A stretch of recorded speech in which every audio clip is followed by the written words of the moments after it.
Salut l'équipe, on se retrouve pour ce nouveau point de marché du 20 juillet 2025. Comme chaque semaine, on revient sur les éléments macroéconomiques les plus impactants et on va également sur les graphiques pour passer les principales classes d'actifs, les indices boursiers américains, l'or, le pétrole, le dollar et bien sûr Bitcoin et les cryptos. Comme vous le voyez derrière moi, on a un bubble map qui est très largement dans le vert. Ici, on est en semaine, donc une semaine assez exceptionnelle, notamment sur les alts comme on n'avait pas vu depuis très longtemps. Donc quasiment tout est vert. On voit là notre ami Bitcoin du coup qui est très discret, que cette semaine il a latéralisé. On ira voir dans la deuxième partie de cette vidéo sur les graphiques un peu ce qui est en train de se passer.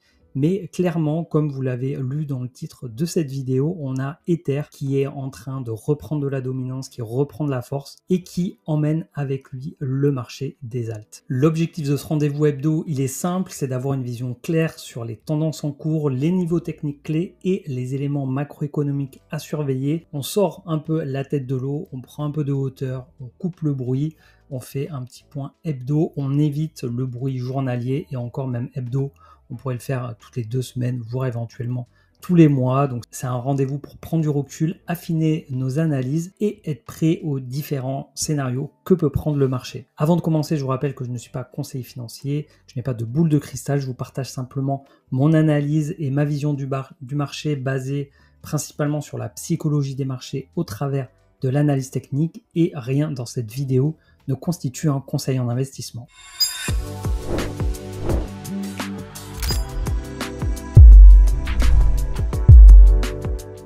Avant de commencer, pour ceux qui ne me connaissent pas, je m'appelle Jonathan, j'investis dans les cryptos depuis 2017 et depuis bientôt 2 ans, j'ai lancé cette chaîne YouTube pour partager mon expérience et mon expertise dans l'investissement crypto. Donc bienvenue à tous ceux qui nous rejoignent. Je vous invite à aller faire un petit tour sur la chaîne pour voir un peu les différents formats de vidéos qui vous sont proposés. Et si vous pensez que ça peut vous être utile, eh bien, je vous invite à nous rejoindre en vous abonnant. Pour ceux qui débutent, vous retrouverez dans la description de cette vidéo le lien pour accéder à un guide qui vous est bien sûr offert pour pouvoir débuter sereinement dans l'investissement crypto. Ceci étant dit, on attaque par la partie macro. La donnée qu'on attendait la semaine dernière, c'est l'inflation aux US pour le mois de juin qui s'établit donc à 2,7%. Pour un consensus à 2,7%, donc c'était déjà pricé par le marché, et précédemment on était à 2,4%. Comme on l'a vu dans la vidéo de la semaine dernière avec Truflation, on voyait cette tendance haussière sur l'inflation. Ça s'est confirmé dans les chiffres officiels du CPI. Sur juillet, ce qu'on avait vu sur Truflation, c'est qu'on était plutôt dans une baisse d'inflation, donc probablement en juillet on devrait avoir une petite baisse d'inflation si la tendance se poursuit. Donc toujours une inflation qui est au-dessus des attentes de la Fed, qui cherche à maintenir l'inflation au maximum à 2%. Donc on est toujours un peu trop haut. Au niveau des projections de baisse de taux, donc on a toujours une projection des probabilités pour avoir 2 baisses de taux sur l'année 2025. Une première baisse le 17 septembre 2025 et une deuxième baisse au mois de décembre. Les probabilités sont quand même ultra serrées. En tout cas, pour ce qui doit arriver à la fin du mois, le 30 juillet, quasiment aucune chance de voir une baisse des taux. Et sur la prochaine échéance du 17 septembre, on est à 50,8%.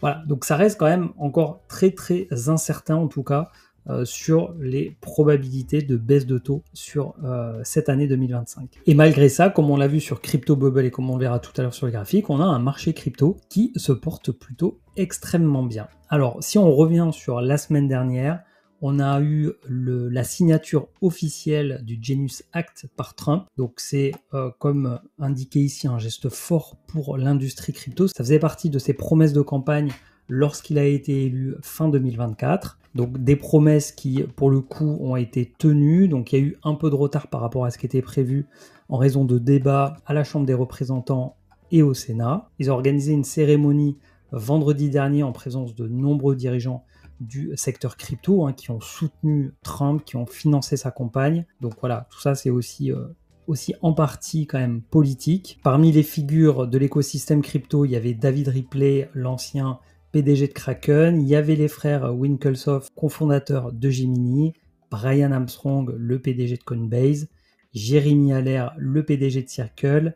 Il y avait également le PDG de Tether et de Robinhood, donc Paolo Ardoino et Vladimir Tenev. Donc ça, c'est un élément qui est vraiment très fort pour l'écosystème crypto. Et après avoir signé le Genius Act, on a 2 autres lois qui sont en route vers le Sénat. Il y a la loi Clarity et la loi anti-CBDC. On va suivre ça évidemment avec attention et tout ça reste extrêmement positif pour l'adoption de la blockchain et des projets crypto associés. Au niveau des ETF Bitcoin, c'est plusieurs milliards encore d'inflows sur la semaine dernière. Ici, on est lundi 14, je me suis mis en USD, c'est environ 300 millions, 400 millions, 800 millions, 500 millions, 300 millions, voilà. Donc ça fait plusieurs milliards sur Bitcoin. On le voit ici sur ce graphique, on a une semaine vraiment exceptionnellement forte sur l'entrée des Bitcoins, donc beaucoup plus d'entrées que de sortie. Et si on va voir du côté d'Ethereum,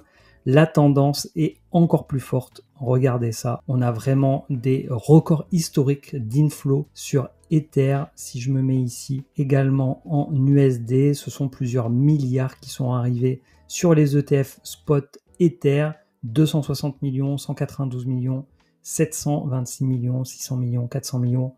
J'ai pas fait la somme des deux, mais j'ai l'impression comme ça qu'il y en a peut-être même plus qui sont rentrés sur Ether que sur Bitcoin, ce qui, de mémoire, serait une première. Au niveau du calendrier macroéconomique cette semaine, pour moi, pas grand-chose vraiment de significatif. Ça va plus être la semaine suivante avec le FOMC, même si on se doute qu'il n'y aura pas de baisse des taux, donc ça ne devrait pas être finalement non plus très impactant. On a un discours de Jérôme Powell qui est prévu le mardi 22 juillet. Sauf surprise, voilà, il ne devrait pas se passer grand-chose, en tout cas de mon point de vue. Et donc cette semaine, la crypto qui fait le plus parler d'elle, tant par rapport à la hausse de son cours que par rapport à un intérêt, une adoption massive de la part des institutionnels, c'est Ethereum qui devient l'actif de réserve préféré des entreprises technologiques. On l'a vu sur les dernières semaines et notamment il y a 2 semaines où je vous avais présenté le lien d'un site pour suivre la trésorerie des entreprises qui se constituent en Bitcoin. Cette semaine, on ira voir celle pour Ethereum et son jeton le ETH. Comme toujours, tout ce qui vous est présenté dans cette vidéo est disponible dans la description si vous voulez prendre le temps de lire les articles ou de revenir plus tard sur ces sites pour vous aussi les suivre de votre côté. Donc c'est disponible dans la description. Donc ici dans cet article, il nous indique qu'il n'y a pas que Bitcoin à mettre en réserve, mais il y avait aussi Ethereum qui pouvait être intéressant et des entreprises comme Charplink Gaming et Bit Digital en accumulent des quantités dites massives. Alors on verra sur les chiffres, on est encore loin des niveaux de Bitcoin. Il n'empêche que Ethereum est de plus en plus perçu comme une composante essentielle de l'infrastructure financière numérique. Selon le CEO de l'application financière No1, donc Ray Youssef, qui est cité par Cointelegraph, il indique qu'Ethereum attire désormais les stratégies de réserve de trésorerie car il est considéré comme un actif hybride entre actions technologique et monnaie numérique, en soulignant le fait qu'il y ait maintenant du rendement du staking, la programmabilité et une feuille de route favorable à la conformité d'Ethereum. Donc ces différents éléments ont rendu cette crypto encore plus attrayante pour les entreprises tournées vers l'avenir et en particulier celles qui sont déjà impliquées dans l'économie numérique. Il a également fait référence à la finance tokenisé, donc au Real World Asset, au RWA, et que ça pouvait être intéressant de se positionner sur les réseaux qui régissent cette finance tokenisée. Et comme on le voit ici sur le site rwa.xyz, la dominance du réseau ETH dans les actifs tokenisés est extrêmement nette puisqu'il représente plus de 57% des parts de marché devant ZK Syncera qui a un petit peu plus de 17% de parts de marché. Et derrière, assez loin derrière, on retrouve des concurrents comme Solana, Aptos, Stellar, Polygon, Arbitrum Algorand, Avalanche, etc. qui vont se partager les quelques pourcentages qui restent. Alors ensuite, je vous parlais du site qui indique donc les entreprises positionnées en réserve stratégique d'ETH. Donc il est ici, donc vous le retrouverez comme je le disais en description. Ici, on trouve toutes les entreprises donc, qui ont accumulé de l'ETH dans leur trésorerie. Au total, ça représente 1,8 million d'ETH pour, au cours actuel, un peu plus de 6 milliards de dollars et ça représente 1,46% de la supply Si on compare aux ETF, ETF c'est 5,2 millions d'ETH pour quasiment 20 milliards de dollars en valorisation et ça représente 4,34%. Donc les réserves stratégiques dans les entreprises représentent environ 4 fois moins que la valorisation sur les ETF. Il n'empêche que l'un comme l'autre prennent en valorisation et que ce soit au niveau ETF ou niveau entreprise, de plus en plus de gros acteurs du coup accumulent de l'ETH. Pour comparer un peu avec Bitcoin, Bitcoin c'est 100 milliards. Ici on est juste sur les entreprises publiques, c'est le site que je vous avais présenté l'autre jour. Voilà, donc les ETF comme sur ETH, dominent les investissements, on va dire, hors retail. C'est environ un peu moins du double que les entreprises publiques, donc environ 100 milliards. Ici, on est à 6 milliards, un petit peu plus. Donc on voit quand même que ça reste quand même beaucoup plus faible sur Ether que sur Bitcoin, mais voilà, c'est une tendance dont il faut avoir en tête, surtout si on remonte à quelques semaines ou quelques mois. Beaucoup disaient voilà, que Ethereum c'était fini. L'actualité, la tendance également sur les cours est en train de montrer un peu l'inverse et voilà, on pourrait assister à un petit peu de FOMO sur Ether dans les jours, semaines ou mois qui viennent. Se pose également du coup la question de l'altcoin season, la fameuse, est-ce qu'elle va arriver un jour? Si on se réfère à ce site, on est ici donc sur 90 jours. Donc sur les 90 jours, on voit que Bitcoin ici a une performance qui est moyenne, qui est à peu près au milieu, hein, c'est pour ça qu'on est à 51.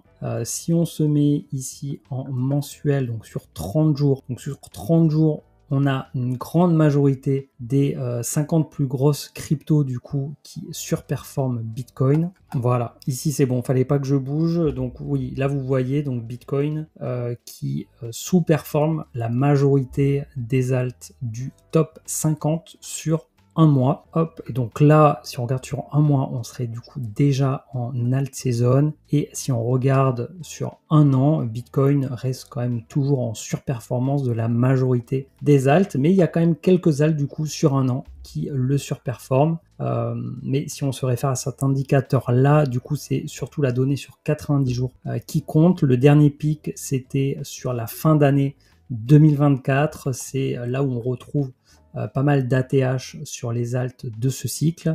On avait eu également un pic sur le début d'année 2024. Voilà, donc là on est en train de redessiner probablement, en tout cas la tendance semble assez haussière en faveur des alts et on va aller voir tout de suite que Ether est extrêmement performant sur la semaine dernière et cette semaine et qu'il est en train vraiment de surperformer Bitcoin, en tout cas à court moyen terme, bien sûr, parce que si on regarde sur du long terme, on prendra un peu de recul, hein, et puis ça laissera aussi la possibilité de voir qu'il y a encore la place pour Ether d'aller surperformer Bitcoin.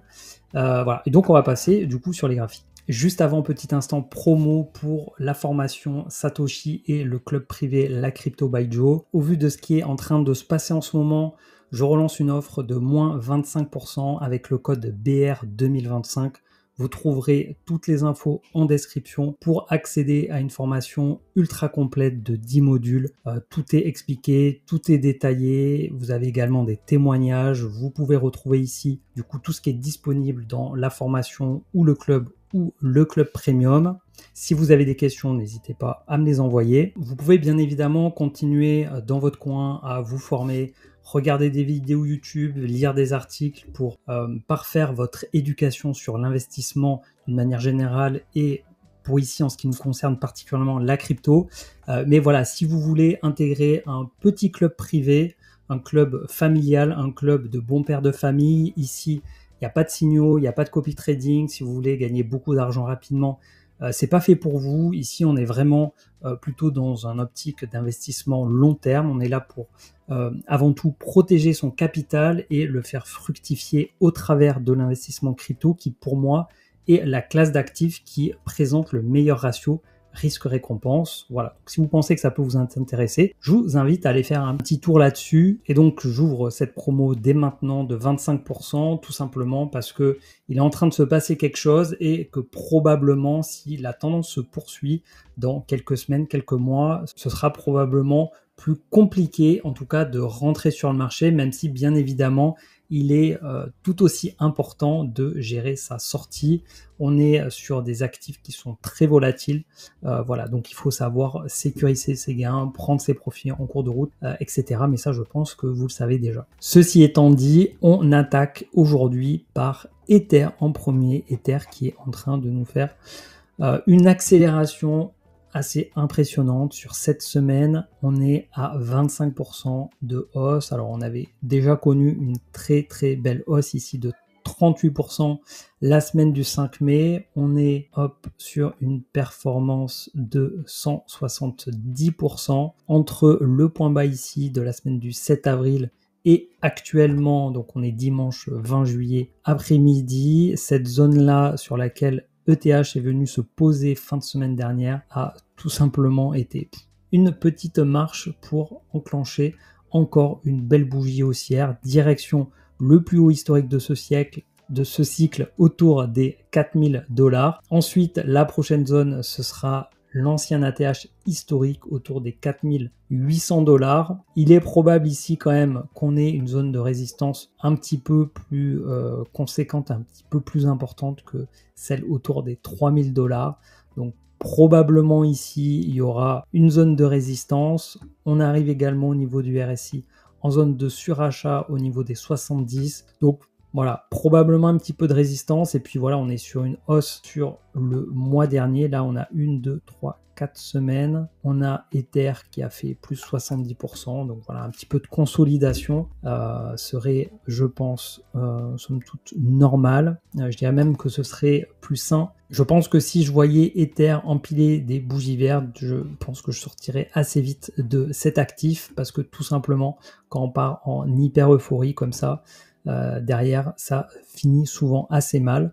Donc voilà, pour moi, le plus sain, ce sera une consolidation un petit peu en dessous, un petit peu en dessus, voilà, du niveau des 4000, avant une continuation haussière. Pourquoi pas un retour ici au niveau des 3000 avant de repartir. En tout cas, la tendance est clairement haussière sur ETH. Alors bien sûr, ça peut également repartir à la baisse.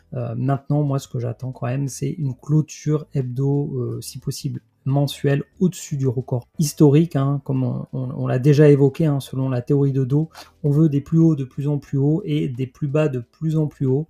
Donc on veut pas voir Ether aller clôturer en dessous des 1500 $ et on veut le voir clôturer au-dessus des 4800 $. Ensuite, si on regarde le graphique Ether versus Bitcoin, on voit qu'on a cassé ce range par le haut de manière extrêmement puissante. C'est le genre de bougie verte qui est vraiment significative puisque ça montre une impulsion haussière extrêmement forte. Comme on avait eu celle-là, ça a consolidé, nouvelle impulsion, voilà, probablement une nouvelle dynamique qui est en train de se mettre en place, Ether versus Bitcoin. Voilà, peut-être ça va continuer, voilà, consolider, monter. Après, si vous voulez, à court terme, impossible de savoir ce que le cours va faire. Maintenant, pour moi, à moyen terme, ça indique quand même un changement de tendance avec une reprise de dominance d'Ether sur Bitcoin. Jusqu'où elle peut nous amener, je ne sais pas. Si on regarde au niveau historique, au plus bas, on est revenu rebondir sur cette zone. Ici, on était en survente. On voit au niveau du RSI qu'on remonte très très vite vers le surachat. Et du coup, au niveau des zones les plus hautes, évidemment, on aura cette zone-là autour des 0,084 qui va être extrêmement forte, mais on en est encore très loin. Si jamais on l'atteint, ça signifie que Ether peut encore faire plus 170% environ par rapport à Bitcoin, ce qui est évidemment une excellente performance. Maintenant, ça ne va pas non plus monter en ligne droite et encore une fois, ça peut très bien ensuite repartir à la baisse. Ce que je voulais vous montrer ici au travers de ce graphique, c'est surtout qu'on a une nouvelle impulsion, une nouvelle dynamique qui est en train de se mettre en place entre Ether et Bitcoin. Alors du coup, on va enchaîner tout de suite avec Bitcoin qui est dans une semaine du coup de stabilisation. On est en très légère baisse, comme je vous le disais la semaine dernière, en cassant ici par le haut, en faisant une clôture vraiment au-dessus des plus hauts historiques à 118 000.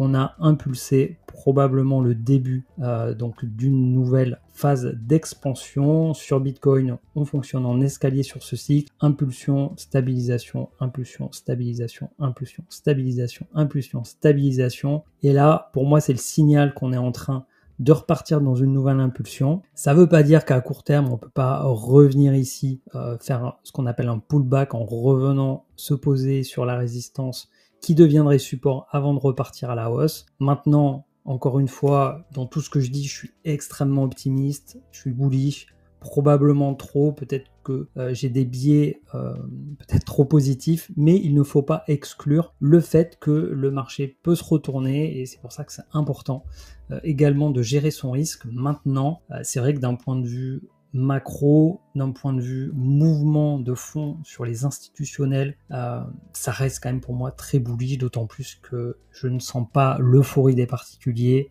les retails qui commencent tout doucement à revenir, mais voilà, comme je le titrais la semaine dernière, c'est le désert pour les particuliers. On le voit sur tout un tas d'indicateurs. J'ai sorti le rapport mensuel cette semaine et franchement, au niveau du sentiment de marché, au niveau des émotions, si on regarde différentes données comme les téléchargements d'applications crypto ou plus traditionnelles mais pour investir sur la crypto, on voit que c'est très faible. Si on regarde l'activité sur YouTube, c'est extrêmement faible également.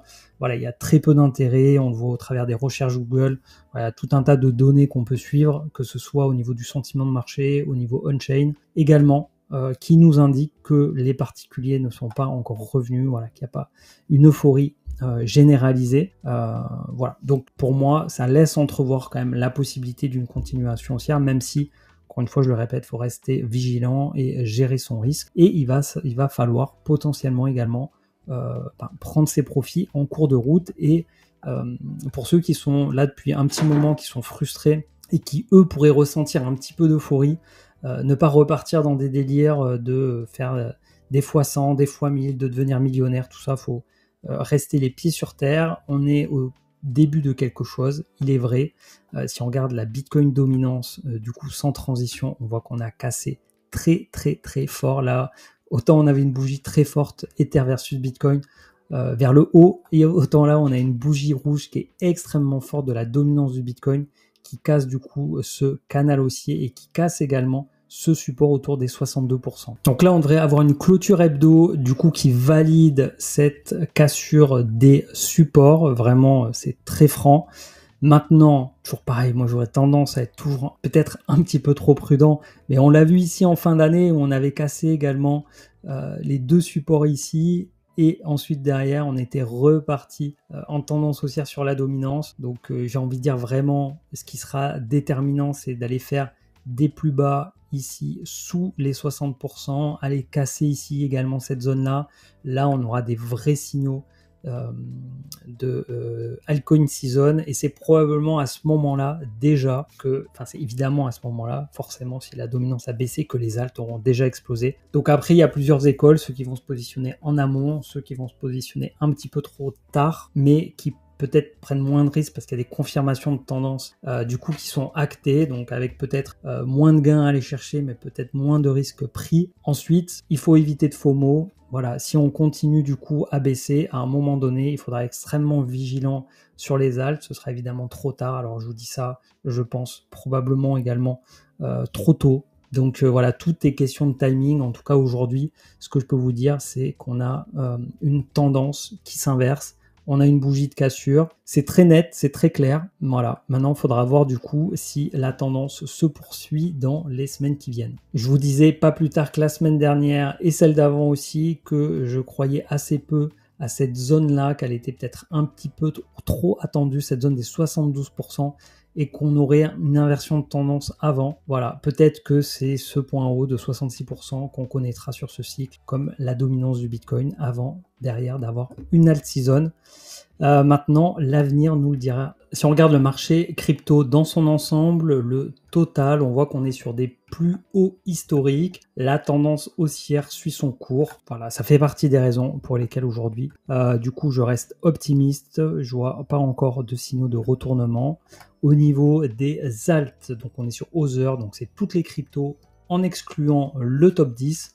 On voit qu'on a encore de la marge pour aller sur les plus hauts historiques. Donc ça signifie que ce sont aujourd'hui en tout cas les cryptos les plus capitalisés qui font les meilleures performances. En tout cas, c'est elles en termes de capitalisation qui pèsent vraiment le plus. On voit voilà, que la capitalisation de tout le marché hors top 10, ben on est encore à 44% du top de ce cycle, et si on va sur le haut de la mèche, on est à 60% du top du cycle de 2021. Donc malgré le fait qu'il y ait eu beaucoup de nouveaux projets qui soient arrivés, malgré le fait qu'il y ait eu beaucoup de nouveaux jetons également qui soient mis en circulation, la capitalisation globale de ce panier de crypto, ben, je trouve qu'il est quand même assez bas. Voilà. Malgré la tendance haussière, on voit que c'est évidemment pas tout le marché crypto, mais c'est surtout donc Bitcoin, maintenant Ether et les plus grosses cryptos comme XRP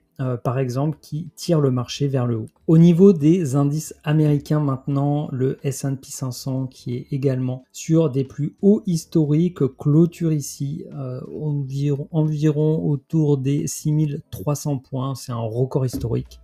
Jamais atteint sur le S&P 500. Sur le Nasdaq également, on est un peu au-dessus des 23 000. Nouveau record historique hebdo sur le Nasdaq, donc des indices boursiers américains qui se portent extrêmement bien. Je ne vais pas détailler plus. On est dans un canal haussier qui suit sa tendance. Au niveau du gold, on est toujours en consolidation dans ce canal haussier. Voilà, pour moi, tout va bien sur le gold. On poursuit la tendance haussière.